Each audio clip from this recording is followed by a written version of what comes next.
C'est en ce dimanche 28 août que les Guillans revenaient aux affaires, avec un premier tour de Coupe de Franche-Comté à la Gilou Arena. Les hommes du nouveau coach Jean-Mi Frachebois accueillaient le Russé sous un soleil de plomb, et avec des Ultra Tigers également chaud bouillants.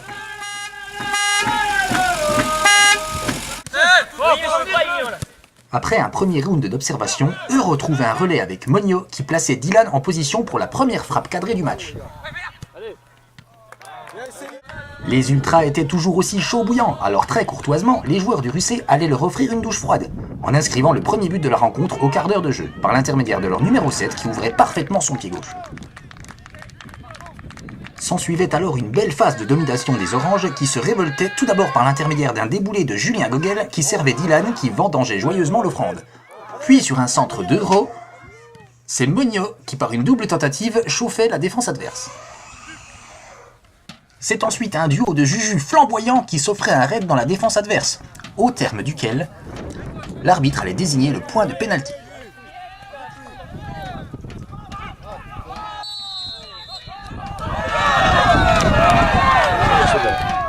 C'est l'avant-centre de Guihan qui s'en chargeait, Dylan à la frappe, le gardien à l'arrêt, Dylan et Jutatu aux vendanges.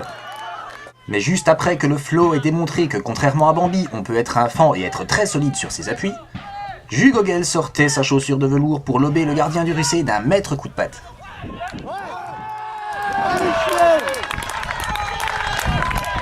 Le divin barbu, comme souvent, débloquait une situation difficile et lançait les Oranges sur la route de la victoire. Ce but, associé à quelques raids dévastateurs de l'autre Juju, électrisait la tribune présidentielle.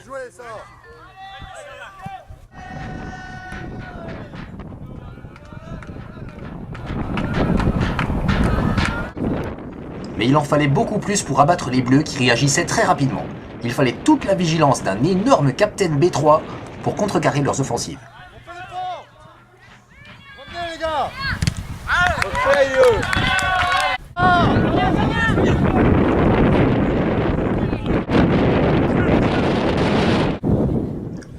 Un partout, changement de camp et changement de temps. Un peu moins de soleil, un peu plus de vent, ce qui arrangeait tout le monde. Et un Dylan revigoré était tout près d'inscrire un but au bout de 10 secondes.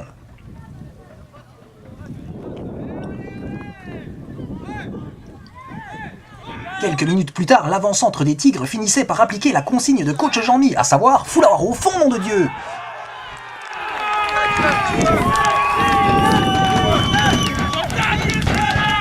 Une juste récompense pour celui qui a marqué à chaque match des Guillans qu'il a disputé cette année.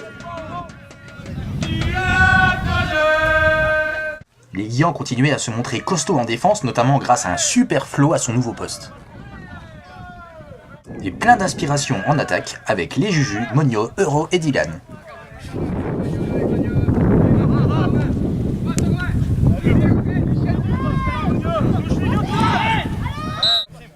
Puis Nez Bleu frappait un coup franc à la 60e que le gardien captait à la 65e, qui semblait amuser le coach légendaire Philippe André, devenu supporter numéro 1.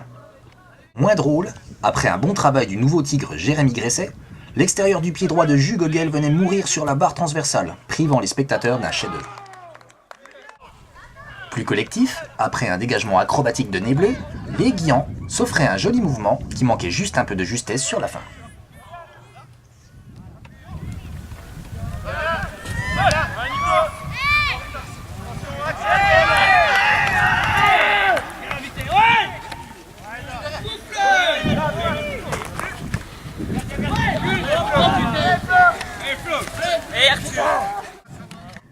Puis, suite à une touche de chienne viprée, une belle combinaison Euro-Jutatu se terminait malheureusement par une frappe de femme enceinte.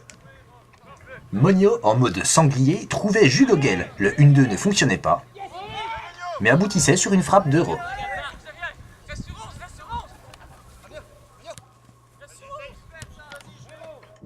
Et les Bleus dans tout ça? Eh bien, ils ne baissaient pas les bras. D'abord, sur une longue touche, la reprise de Tom Bouvresse frôlait le montant de Guigo. Puis, sur un coup franc lointain, le gardien des Oranges et Noirs devait se montrer vigilant. Les Oranges et Noirs n'étaient toujours pas à l'abri, et ne parvenaient toujours pas à concrétiser leur domination. Comme sur ce mouvement, initié par Jules Gogel, ponctué par un centre d'Euro, Mogno et Jutatu ne pouvaient pas conclure. C'est le moment que choisissait Mogno pour sortir de sa boîte et marquer son premier but personnel.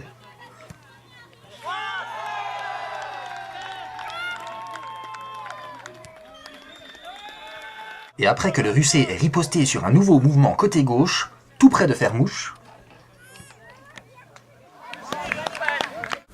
Monio scellait le sort de la rencontre après un super travail de Flo sur son couloir.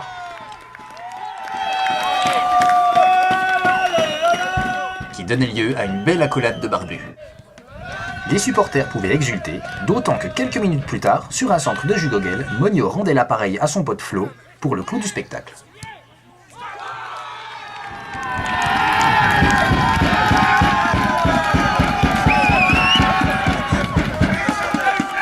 Fin du match, les Ultras pouvaient féliciter leurs joueurs et le nouveau coach Jean-Mi. Une bien belle après-midi à la Gilo Arena, qui lance parfaitement la saison.